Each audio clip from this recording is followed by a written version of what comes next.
Hi, I'm Stephanie Jaworski of joybaking.com. Today we're going to make vanilla bundt cakes, and this is what they look like. These little cakes are buttery sweet, and they have this wonderfully soft and tender crumb. They're really good just as they are, but even better when you put a vanilla glaze on top. So the first thing you need to do is to preheat your oven to 350 degrees Fahrenheit, which is 180 degrees Celsius. And then you will need a 6-cup bundt pan. Now you can spray the cups with one of those cooking sprays that have flour already in them. But what I'm going to do is butter and flour my cups. So I did melt some butter. I find this is the easiest way. And then with a pastry brush, I'm going to brush the cups. I like doing it this way, and that way the pastry brush can make sure you get all the little grooves, because we do not want the bundt cake sticking to the pan. So very important, this step. Let's get that really good. I've already done the other one, so I'll show you with the one. And then I put a little flour in there, and then just kind of move it around, and then I usually do this over the sink, just tap out the excess. Okay, so there we go. So to make our batter, if you have a stand mixer, use the paddle attachment, or you can use a hand mixer for this. Now we are making pound cakes, little pound cakes. So, but we're not using the creaming method, which means you beat the butter and the sugar, add the eggs, and then the flour. We're actually doing it the other way around and doing the dry ingredients first. So you will need 1 1/3 cups, which is 175 grams of all-purpose flour. You may know that as plain flour. Put that in there, along with 3/4 of a cup plus 2 tablespoons, which is 175 grams of granulated white sugar. You will need 1 teaspoon, 4 grams of baking powder, and get that out, and 1/4 teaspoon, 1 gram of salt. Now I'm just going to beat this on low speed just to get everything mixed together.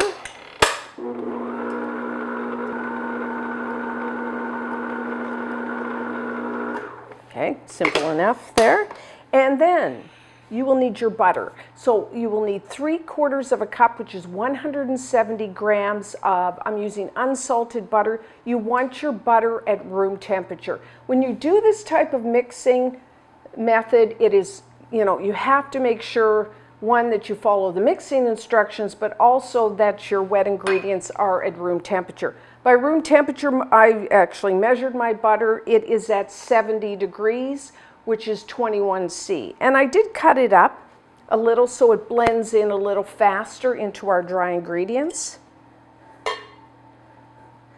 So now you want to have your mixer on low speed here. What we're going to do is mix it until it gets kind of like mealy consistency, like wet sand, and it's just starting to clump together, but low speed here.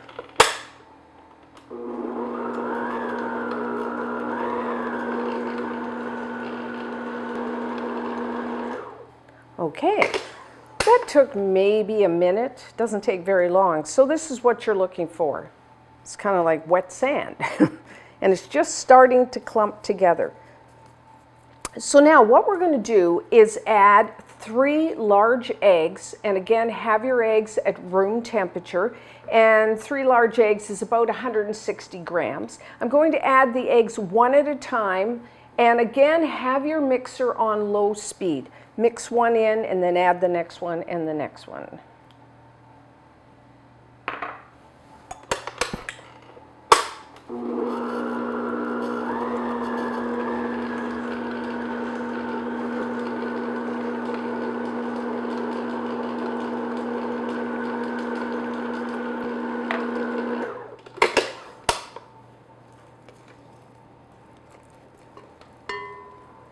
Always periodically scrape down the sides and the bottom of your bowl just to make sure everything gets mixed together. I'll add that last egg, and then I'll just beat it in low speed until it's nice and smooth.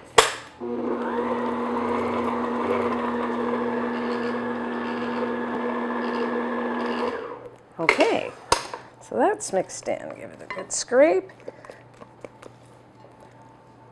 So now what we're going to do is we're going to beat our batter on medium-high speed. So for example, if your mixer speed goes up to say 10, then have it on about 8.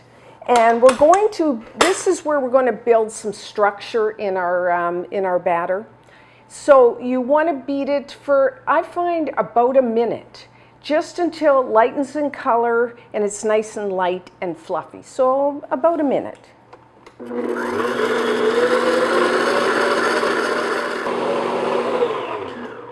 Okay, so this is what you're looking for. It's lightened in color, it's nice and soft and fluffy. Now it is important not to overmix at this point, because if you do, what can happen is the cakes will rise nicely in the oven, but then when you take them out, they will fall and you'll get a gummy layer. So don't walk away and beat this for 5 minutes or something. So now for the final thing, we want to add 3 tablespoons, 42 grams of milk, again at room temperature. You can use either a full fat or a reduced fat. And then of course we're making vanilla cakes, so 1 teaspoon, 4 grams of pure vanilla extract. Now I'm just going to beat this in on low speed again, just until everything's mixed together.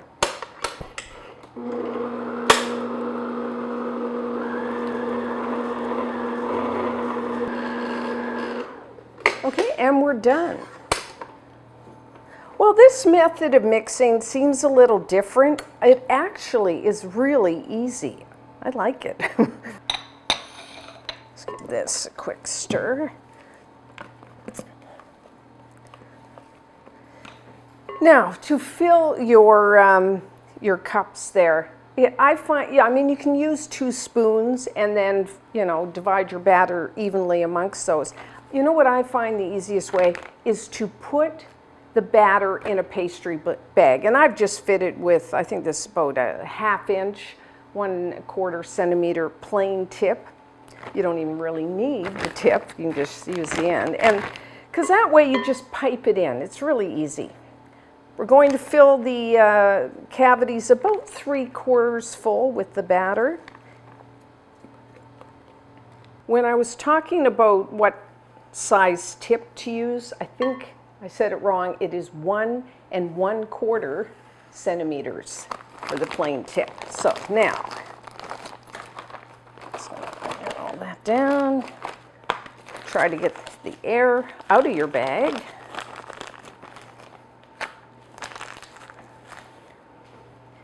So now what I do, because I want to have the same amount of batter in each cavity. So if you have a scale, this is where it comes in handy. Put your pan on there and zero it out.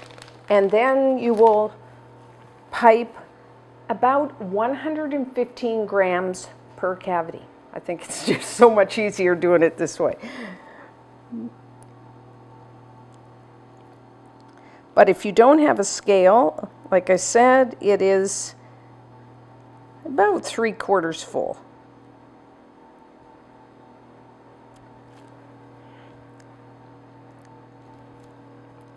Okay. Okay.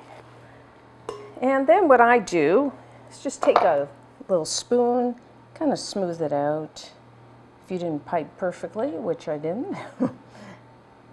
So there we go. For baking time, everyone's oven is a little different, and it really depends on the type of pan you used. But I find for this size, around 16 to 18 minutes. They don't actually take too long, which is nice. Or until a toothpick inserted into the center there will come out clean. So somewhere between 16, 18 minutes.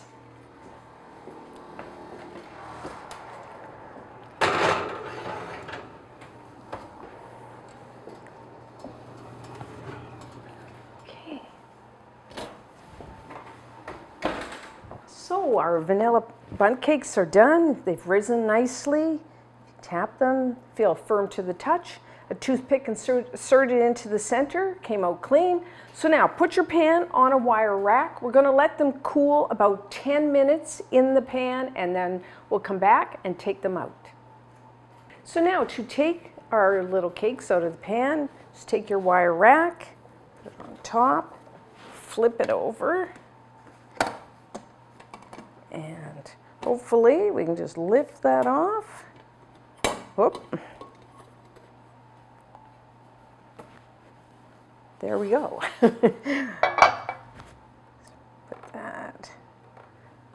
So there we have it. Don't they look cute? So we're going to let these cool completely. They are really good just as they are, or you could serve them with some whipped cream and some fresh fruit. But today, I think they look so pretty when you put on a vanilla glaze. So we're just going to let them cool, and then we'll come back and do that.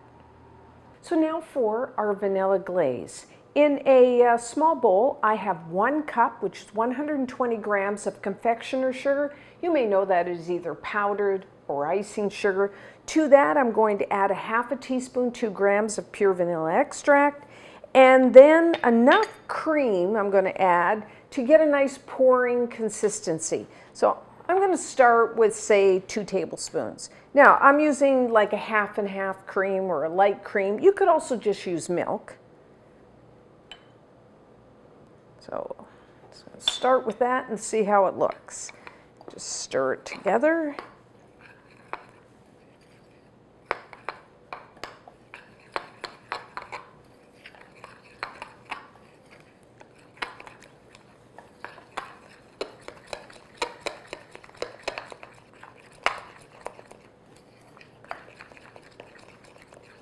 Okay, looks good.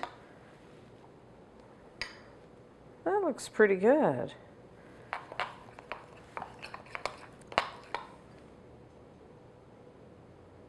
I'm just going to a little tiny bit more.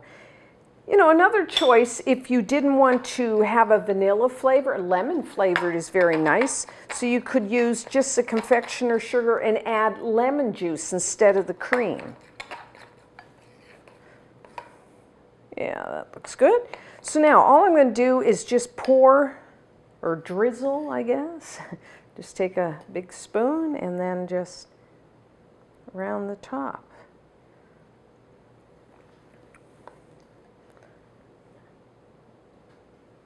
Now I did, as you can see here, what I did is I took my wire rack and put it on a baking sheet, because sometimes when you're pouring, it can drip down. So instead of having it all over your counter, I like it in my, it's a lot easier if I just put it in the baking pan. So that's all you do. If you like, you know, if you're doing this for the kids, little candied sprinkles over there wouldn't be too bad. But that's all you do. And then what you want to do, it's going to take a little while to dry. You don't want to cover these until you let the glaze completely dry. So that's the way it looks. I think they look so cute. I mean, they look really nice just plain, but I think when you put that glaze, it really accentuates the design of your Bundt pan. So I'm going to try one. Wipe that off. We'll have it before the glaze is dry. Still tastes really good. Cut. Oh. So cut this open so you can see. Oh, very soft and tender crumb. That's the difference when you do this type of mixing method. They're dense and they're soft and they're tender. And I'll just try it. They almost melt in your mouth. It's a pound cake. I love pound cakes. You know, they're buttery, they're sweet, they're, like I said, they're dense, moist, tender crumb, just enough vanilla flavor. And like I said, I just think that glaze finishes them off perfectly. The great thing about pound cakes is they do store really well. I would say, you know, maybe 4 days at room temperature, even longer if you put them into the refrigerator. And then, of course, you have them in the fridge. You want to bring them to room temperature before serving. So try these. And until next time, I'm Stephanie Jaworski of joybaking.com.